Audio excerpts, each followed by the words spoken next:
Sir आज है Friday और फ्राइडे का मार्केट हमारे लिए बहुत ही ज़्यादा इंपॉर्टेंट होता है, क्योंकि यहाँ पर ये तो पता चलता है कि भाई आज मार्केट की स्थिति क्या है या क्या रहेगी शाम तक। ये तो आपको शाम तक टोटली पता चल जाता है कि क्या स्थिति है मार्केट की। साथ में यहाँ से एक और भी अंदाजा मिल जाता है कि अगले वीक के लिए जो खुलने वाले हैं मार्केट मंडे को, यानी मंडे को मार्केट कैसा रहेगा उस बात का भी बहुत हद तक के अंदाजा लग ही जाता है। अगर कुछ गुड न्यूज़ बैड न्यूज़ अगर बीच में आ जाते तो वो एक अलग सीन हो जाता है, लेकिन ऐसे अगर कुछ भी नहीं आता है तो बहुत हद तक के आपको सोमवार की मार्केट का अंदाजा आपको मिल जाता है फ्राइडे की मार्केट को देखकर। तो इसलिए आज की जो ये वीडियो है बहुत ज़्यादा इंपॉर्टेंट है। इनके ऊपर हम बात करेंगे, एफआईआई डीआईआई के डेटा के ऊपर भी हम बात करेंगे, क्योंकि फिर से नए सिरे से देखने की ज़रूरत है, क्योंकि पिछले वीक में कुछ ठीक ठाक रहा है मार्केट, इसलिए मैं आपको बोल रहा हूँ और वो चीज़ मैं आपको दिखलाना चाहता हूँ। ठीक है ना, तमाम तर बातें होगी, इसके अलावा और भी बहुत सारे पॉइंट्स हैं जिसको हम कवर करने वाले हैं। तो वीडियो को बस एक लाइक कर दीजिए, शेयर कर दीजिए। चैनल को अगर अभी तक आपने सब्सक्राइब नहीं किया तो चैनल को ज़रूर सब्सक्राइब कर ले, क्योंकि आपको पता है कि इस तरह की इंटरेस्टिंग कंटेंट हम लेकर आते रहते हैं। कल के दिन में वीडियो नहीं आई थी, इसके लिए सॉरी, एक्सट्रीमली सॉरी, और ऐसा नहीं होना चाहिए। ठीक है ना सर, सबसे पहले अगर हम कल के डेट के मार्केट की बात करें तो कल के डेट में मार्केट बहुत अच्छा करा है, बहुत अच्छा। और अच्छा मैं क्यों कह रहा हूँ, देखिए अच्छा मैं इसलिए कह रहा हूँ कि भाई ऐसा नहीं है कि वहाँ पर बहुत परसेंटेज भाई बहुत ज़्यादा आपको रिटर्न्स मिल गए हैं, इन्वेस्टर्स को रिटर्न्स मिल गए हैं, ऐसा कुछ नहीं है। लेकिन अच्छा मैं इसलिए कह रहा हूँ कि एफआईआईज और डीआईआईज के डेटा के एंगल से अगर आप उसको देखते हैं तो वहाँ पर मार्केट ने बहुत ही अच्छा किया है। और मैं ये कहूँगा कि एफआईआईज और डीआईआईज के डेटा के अकॉर्डिंग अगर आप इस पूरे वीक को जो अभी गुजर रहा है, आज तो फ्राइडे है, लास्ट ट्रेडिंग सेशन है इस वीक का, इस पूरे वीक को अगर देखें तो यहाँ पर अच्छाई नजर आती है, क्योंकि कुछ ना कुछ खरीदारी कैश मार्केट के अंदर भी होती है और एफआईआई कैश मार्केट के अंदर ही ज्यादा बेचते हैं। जो आप रिकॉर्ड उठाकर देखें तो ऐसा आपको पता चलेगा।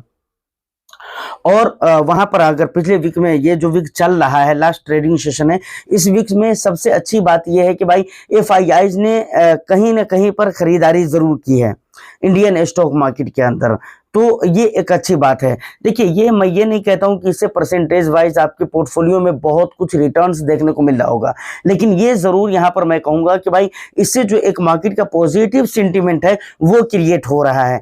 कैसे रहा है पूरा वीक, कैसे ठीक ठाक रहा है, और दूसरे वीक से जरा इसको हम देख लेते हैं। देखिए यहाँ पर अगर आप देखेंगे तो अच्छी चीज क्या दिख रही है, यहाँ पर आप देख सकते हैं कैश मार्केट के अंदर एफआईआई की खरीदारी होकर रखी हुई है। ठीक है, 997 करोड़ की खरीदारी एफआईआई ने कैश मार्केट के अंदर की है। और उसके बाद डीआईआई की अगर मैं बात करूं तो 4076 करोड़ की बाइंग करके रखी हुई है। उसके बाद इंडेक्स फ्यूचर के अंदर देखेंगे, यहाँ पर भी एफआईआई ने खरीदारी की हुई है इंडेक्स ऑप्शन के अंदर। उसके बाद स्टॉक फ्यूचर, स्टॉक ऑप्शन, इन तमाम तर जगहों पे देखोगे सर तो यहाँ पर ओनली सिर्फ बाइंग देखने को मिलती है एफआईआई की तरफ से।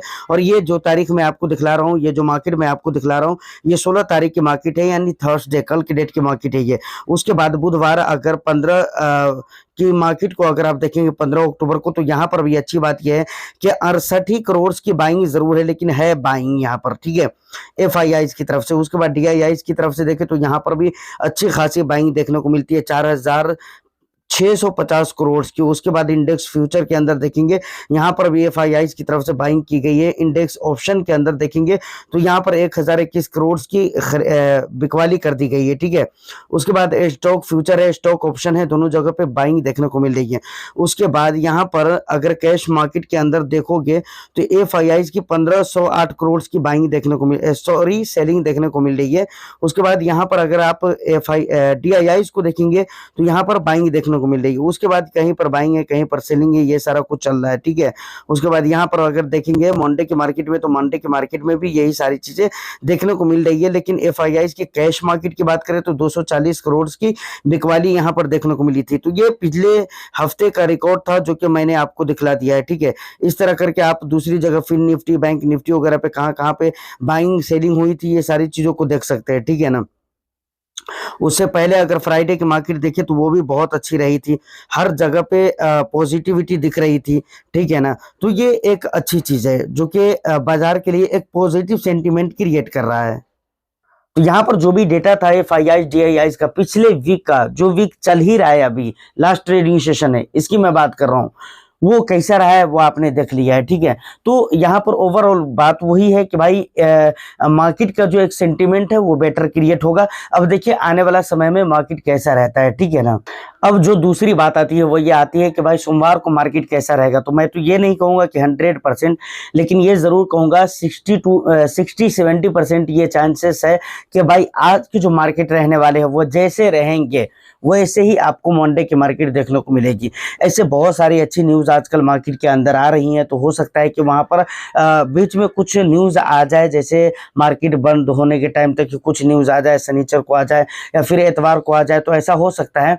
तो बीच में अगर कुछ गुड न्यूज़ हो सकता है कि और भी आ जाए, तो वहाँ पर थोड़ा बहुत उसका इम्पैक्ट और भी ज़्यादा देखने को मिलेगा, तो मार्केट और भी ज़्यादा अच्छा रहने के चांसेस है। ये चीज़ मैं आपको बोल रहा हूँ। बाकी अगर कुछ खराब आ जाए तो कुछ खराब भी हो सकते हैं, लेकिन आप ये मानकर चले कि 60-70% चांसेस तो यही है कि मार्केट ऐसे ही रहेगा सोमवार को जैसा कि फ्राइडे की मार्केट है, ठीक है। यहाँ तक ये सारी बातें कंप्लीटली खत्म हो जाती है। अब आता है एक बहुत ही मेन पॉइंट कि क्या सर इस समय हमें सेक्टरल फंड के अंदर निवेश करना चाहिए, नरसिंह सिंह जी इन्होंने पूछा। तो सर मैं यहाँ पर यह कहूंगा कि देखिए अभी सेक्टरल फंड बहुत जल्द निकलेंगे और दुआ कीजिए कि मार्केट की हालत सही हो जाए। जैसे मार्केट की हालत सही होने लगेंगी ऐसे समय में अक्सर व बेशतर आपको देखने को मिलेगा कि भाई बहुत सारे सेक्टरल फंड निकालते हैं। रीजन ये कि भाई अब नॉर्मल फंड जो होते हैं स्मॉल कैप मिड कैप के कैप इस कैटेगरी के फंड तो वो निकाल नहीं सकते हैं, क्योंकि एक ही फंड होना चाहिए इस कैटेगरी में, एक एएमसी के पास।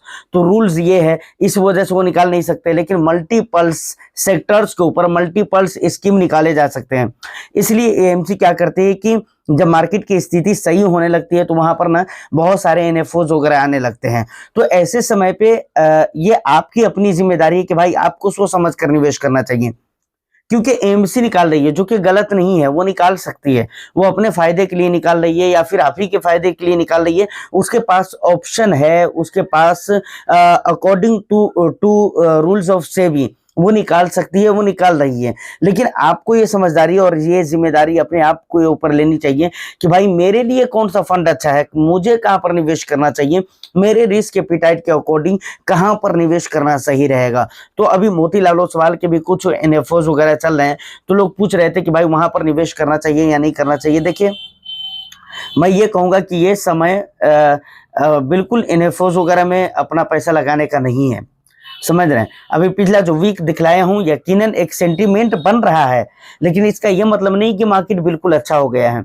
तो यहाँ पर कहीं पर भी आप पैसे को डाल दे, कहीं पर भी पैसे लगा दे, किसी भी एनएफओस के अंदर सर्विसेज एक फंड निकला है मोतीलाल ओसवाल की तरफ से जो कि सर्विस सेक्टर के ऊपर निर्धारित है और उस सेक्टर को पूरी तरह से वो फॉलो करेगा, उसी सेक्टर से रिलेटेड और कंपनी से रिलेटेड कंपनीज के स्टॉक्स में अपने पैसे को निवेश करेगा, ठीक है। तो ये एक अच्छी बात है कि वो निकाल रहे हैं, लेकिन आपको ये देखना चाहिए कि हमारे लिए क्या बेटर हो सकता है। मैं यही कहूंगा कि भाई ये समय पे बिल्कुल समय नहीं है ऐसा कि आपको एनएफओ वगैरह में जाकर पैसे निवेश करना चाहिए।